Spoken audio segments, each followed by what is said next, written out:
All right, boys, welcome back to the channel. It's just a quick little video to help y'all out because a lot of y'all in the comments are asking me what cameras I use, 360 cameras, settings that I run on the GoPro mic, especially the ND filters, which is one of the most important parts about all of this. Let's just get into it, okay?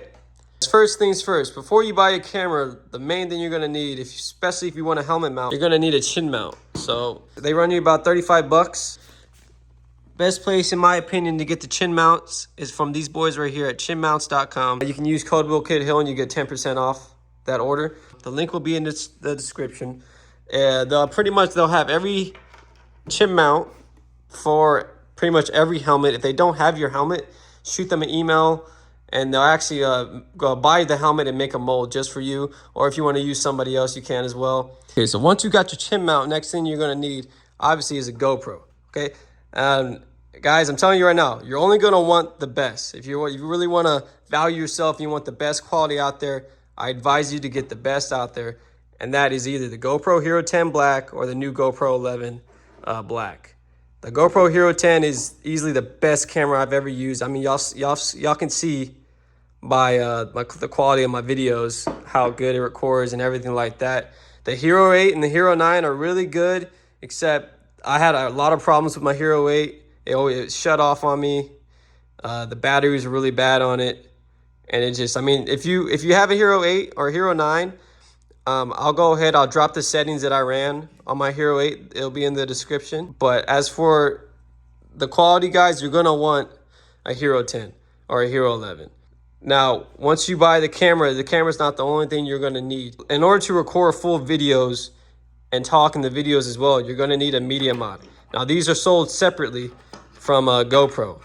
Once you buy the camera, you need to buy a media mod in order to use a microphone in the future in order to talk and motovlog, etc., stuff like that, okay? Once you have your media mod and your GoPro, all you gotta do is take this little piece off. Don't worry, you're not gonna break it. It just pops off just like that. And then your GoPro just slides in like that. It clamps down and you're ready to go. Now, once you have everything set, this is when the settings come into play. You wanna turn your GoPro on. Now, once you have the GoPro on, you wanna go to your settings, okay? And guys, these settings that I run are strictly for daytime riding when there's a lot of light, because I don't ride at night, which is why I run the ND filters and I have the shutter speed and frames per second, all that different, okay? So these settings I'm about to show you are strictly for daytime riding when there's a lot of light outside, okay? Now, I run 5.3K at 24 frames per second because that's what gives it that motion blur effect, the 24 frames per second paired with the shutter speed being 1/48. That's what gives my videos that motion blur effect. It looks like I'm really going fast, but in reality, I'm not going that fast. I mean, I'm still hauling, but it looks a lot faster because I have the shutter speed 1/48 paired with the 24 frames per second. So the camera's not capturing as much. So that's why it looks like it's dragging. It gives it that motion blur effect, okay? Now, you don't have to run that. If you want, you can always just go 5K, 60 frames per second, which will give you more. But if you want more of that blur effect that looks like my videos, you're going to want 24 frames per second. You want the lens on super view, hyper smooth boost always on. So when you're riding, your head's shaking a lot, it's controlled and smooth, and rather than shaking around like a bobblehead when you're riding, it's nice and smooth and steady. And then all these other settings I didn't touch. And then this is the most important part when you're running these same settings that I'm running. 1/48, again, gives you that motion blur effect. You can only run 148 with the ND32 filter. Bitrate at high. Everything else I don't think I touched. White balance at 4000. ISO min 100, 3200 ISO max. Sharpness low, which gives it more of that blur effect as well. Color at natural. Raw audio off because you're running a mic with this. And that's pretty much it on the settings part, okay? Now that you have your settings right on the GoPro, this is the mic, the only mic I recommend. Stay away from Purple Panda, guys. It's a good mic for like the first few rides. After that, it starts cutting off. It gets really bad, and I don't recommend it. This is the Rode Lavalier. Again, it's gonna be in the description. This is the only mic that I've found that works with the Hero 10 and 11, and it works with every other GoPro as well. It's easily the best mic that I've ran so far. The only thing is about this mic, guys, it picks up too much noise, okay? So what you want to do is you're going to want to have a mic sock that go over the mic, and then you're going to want to stuff it in your cheek pad like I have it right there, okay? Now, basically, this is how I have it lined up. That mic right there is for the Cardo, Co-Will Kid Hill. But I have it lined up all around the helmet line right here. See, I have it going around the JBL speakers from the Cardo as well.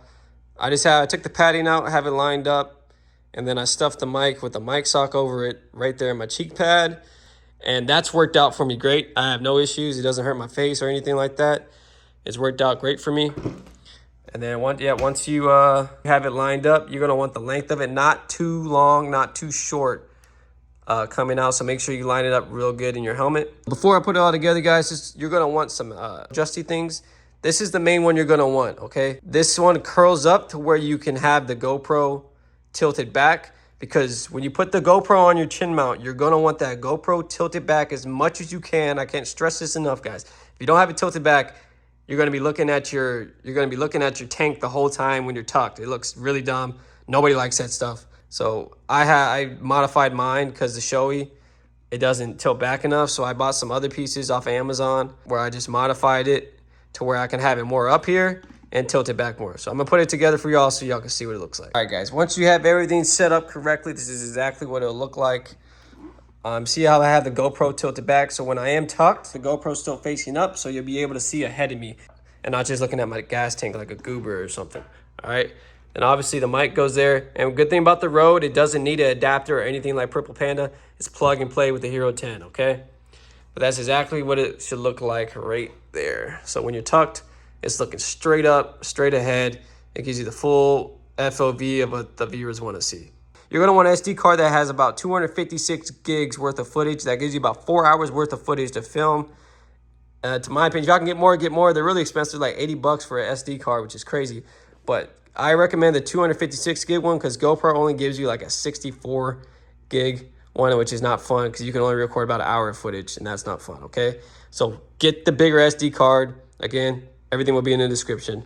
Another thing with the GoPros, you're going to want extra batteries. The Hero 10 is really good on batteries. I can get about an hour worth of footage out of one battery. With the Hero 10, I recommend running around 3. But this is what I have the bag for as well. In the bag, I keep an extra mic in here. I keep a screwdriver, which honestly, guys, is not the smartest thing in the world. But this is what I use to tighten this with so that it doesn't snap. And you don't want this too tight, because if you have it too tight, the plastics here is going to crack over time. It's going to break. It's going to fly off your face, just like that camera did to me. But that's why I run a screwdriver here. I put it just tight enough to where your fingers can't untwist yourself. You'll need a screwdriver. That's how tight I put these, okay? I learned my lesson. Don't put them too tight.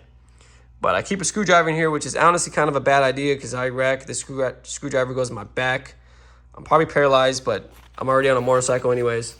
So I accept the risk. And that's pretty much does it for the GoPro motovlog setup. Once you get the setup running, before you even go ride with it, test it out.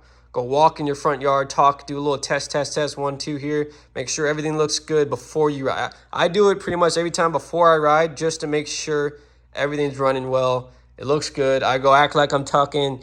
Make sure the camera mount is right. Just a quick, it takes like 30 seconds. Just make sure the camera's working good.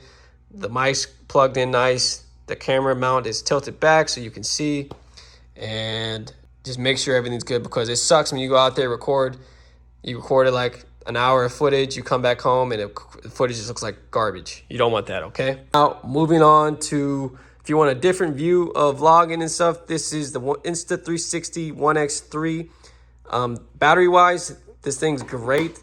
You can get like an hour and 30 worth of footage off one battery. And they come with another battery as well. The only thing is they give you one SD card that's 64 gigs. It sucks. I highly recommend getting another SD card coming with this camera. And it's perfect for when you're vlogging from the front. You want a 360 camera on the back. You put it right there so you get the back view. If you're roll racing people, you can see this is the gap cam. If you're just riding with the homies and you want some cool footage, you put it on the triple tree. Or if you have mirrors, you can put it on the mirror as well. But it's a 360. That will be, y'all seen some of the footage on my channel. That will be in the description as well. Other than that, boys, it's a pretty basic setup. Shout out to my boy Tucker. He showed me the Rode mic paired with the Hero 10 because it was the only one that worked with the Hero 10. So shout out Tucker. Y'all go check his channel out. He's doing really good on YouTube as well. And the settings, I stole these settings from Saucy Eddie. Shout out Eddie. And also Moto Nasi. As for the bike, as you can see, torn her apart trying to find that leak. Hasbulla.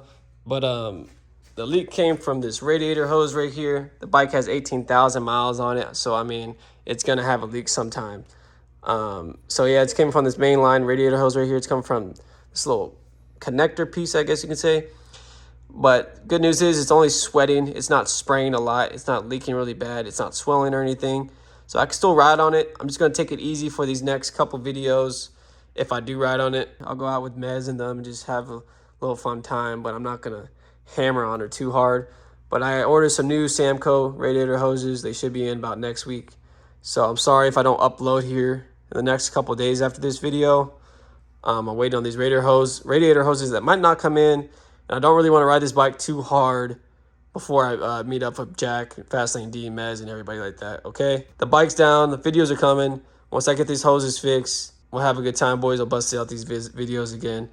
But in the meantime, I'm going to take it easy on her. Hasbulla guarding the bike, you know. I really appreciate the support. We just hit 10,000 subscribers. Actually, 11,000 now. And I can't thank you guys enough. I'm actually monetized now, which is awesome, and it's really paying off, especially with the support these last couple videos y'all have given me. I really appreciate it a lot, guys. From the bottom of my heart, thank you. And yep, that's the mic setup and the motovlog setup. Let me know what you guys think. If y'all have any questions about the settings or anything like that, shoot me a DM on Instagram. I'll be happy to answer you.